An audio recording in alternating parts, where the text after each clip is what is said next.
Dans la vraie vie, ils sont élagueurs, mais chaque année, leur tronçonneuse devient leur outil de création. Sous la lame, les troncs d'arbres se transforment alors en véritables œuvres d'art. Pour la première fois, le public de Foussay-Perret a donc pu découvrir leur sculpture. C'est un reportage de Cyril Guillet.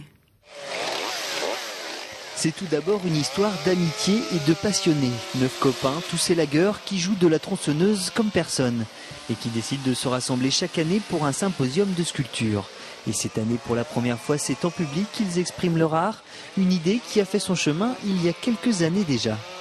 Souvent, on leur demande d'intervenir sur un chantier où il faut démonter un arbre qui gêne et il faut l'enlever rapidement. Et ils en avaient marre de devoir couper tous ces beaux arbres en petites galettes et ils se sont dit qu'il faut qu'on les garde en grands morceaux et qu'on leur donne une nouvelle vie et qu'on les sculpte. Ce qui fait qu'aujourd'hui, on se retrouve avec 9 élagueurs pendant 4 jours à Foussay, qui ne sont pas là en tant qu'élagueurs, puisqu'aujourd'hui ils sont sculpteurs et ils sculptent à la tronçonneuse. Tailler, couper et vider, le maniement de la tronçonneuse n'a plus de secret pour eux. Et contrairement aux apparences, cet outil permet un travail de précision. Oui, c'est rigolo, hein, c'est un outil qui paraît très très violent comme ça, et puis qui nous permet malgré tout de faire des choses assez fines.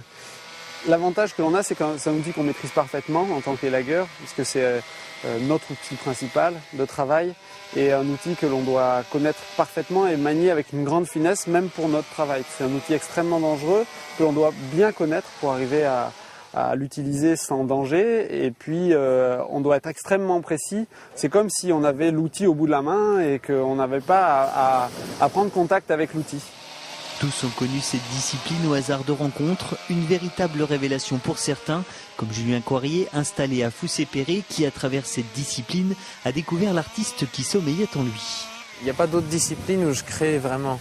Le dessin, je suis nul. C'est vraiment le seul truc où la musique, j'y suis sensible, mais j'en fais pas vraiment. Et là, en fait, c'est comme si c'est naturel, quoi. Juste parce qu'il y a la maîtrise de l'outil. Et du coup, l'idée, elle se concrétise très facilement par la maîtrise de l'outil. Donc c'est ça qui est vraiment intéressant. Et malgré le bruit engendré par les 9 tronçonneuses, le public est venu en nombre découvrir ces œuvres. Une deuxième vie pour ces billes de bois, initialement vouées à la cheminée. Et notez que ces sculptures seront exposées au public ce vendredi à 18h30 à Foussay-Perret donc. On regarde à présent le temps prévu pour ce vendredi 29 juillet et il fera beau. Les températures seront d'ailleurs clairement de saison avec un maximum de 27 degrés. Ça va faire du bien.